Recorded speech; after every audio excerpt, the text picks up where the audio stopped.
পান্না game টাইমও, তবুও ডিফেন্সে একের পর এক তারকার মাঝে দানিলোর জোটে বিশ্বকাপে যাওয়ার নিশ্চয়তা। কারণ হিসেবে আনচেলত্তি উল্লেখ করেন অভিজ্ঞতা। অথচ এই অভিজ্ঞতার গল্প শোনা যায় না নেইমার সিলভাদের ক্ষেত্রে। তখন সমীকরণ আটকে যায় বয়স ও ফিটনেসের ক্ষেত্রে। ব্রাজিল দলে এক একজনের ক্ষেত্রে এক এক নিয়ম নিয়ে থাকছে প্রতিবেদন। ভ্যান্ডারসন ইনজুরির জন্য ছিটকে গিয়েছেন বিশ্বকাপ থেকে, ওয়েসলিও আছেন ইনজুরির টানাপোড়েনে।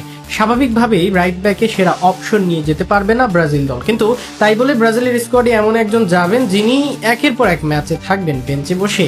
রাইট ব্যাকে ডোডো, ইয়ান কোতা, পাওলো হেনরিকরা আছেন। চাইলে তাদের নিয়েও পরীক্ষা করতে পারতেন কোচ কার্লো আনচেলত্তি, কিন্তু কার্লোর দলে নিলেন এমন একজনকে যিনি শেষ ম্যাচে মাত্র একবার মাঠে নেমেছেন।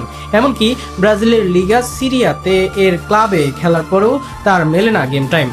কার্লোর দানিলোকে নেয়ার পেছনে দুটি আলাদা যুক্তি থাকতে পারে। একদিকে দানিলোর অভিজ্ঞতা, দীর্ঘদিন ধরে ব্রাজিল ও বড় মঞ্চে খেলার জন্য দানিলো হতে পারেন সবার পছন্দ। অন্যদিকে কার্লোর ডিফেন্সিভ সক্ষমতা দলের শক্তি বাড়াবে। কিন্তু এই লজিকে যদি নেওয়া যায় দানিলোকে, তাহলে দলে তার আগে আসার দাবিদার থিয়াগো সিলভা।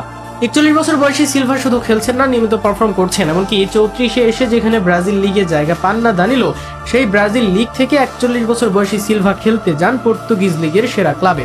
বর্তমানে ইউরোপে কাঁপাচ্ছেন সিলভা। সেই সিলভা জাতীয় দলের হয়ে আছেন ব্রাত্য। অন্যান্য দেশে রোনালদো, লুকা মদ্রিচরা খেলতে পারলেও বয়সের দোহাই দিয়ে সিলভাকে রাখা হয়েছে দূরে সরিয়ে। আবার অভিজ্ঞতার কথা বলে দানিলোকে রাখা হচ্ছে, অথচ দলে নেই নেইমার জুনিয়র। যে ব্রাজিল লিগে দানিলোর সুযোগ মেলে না, সেখানে একটা দলের মেইন ম্যান নেইমার। এমনকি এই ব্রাজিলের লিগেই শেষ 8 ম্যাচে 10 গোল অ্যাসিস্ট নেইমির। আহত বাঘ হলেও এখনো যে বাঘ নেইমার, সেটাই ব্রাজিলিয়ান সুপারস্টার প্রমাণ করেছেন বারবার। অথচ অভিজ্ঞতা ও দলের গাইডলাইনের জন্য ডাকা হচ্ছে না নেইমারকে। বয়সের দোহাই দিয়ে অবহেলিত থাকছেন সিলভা।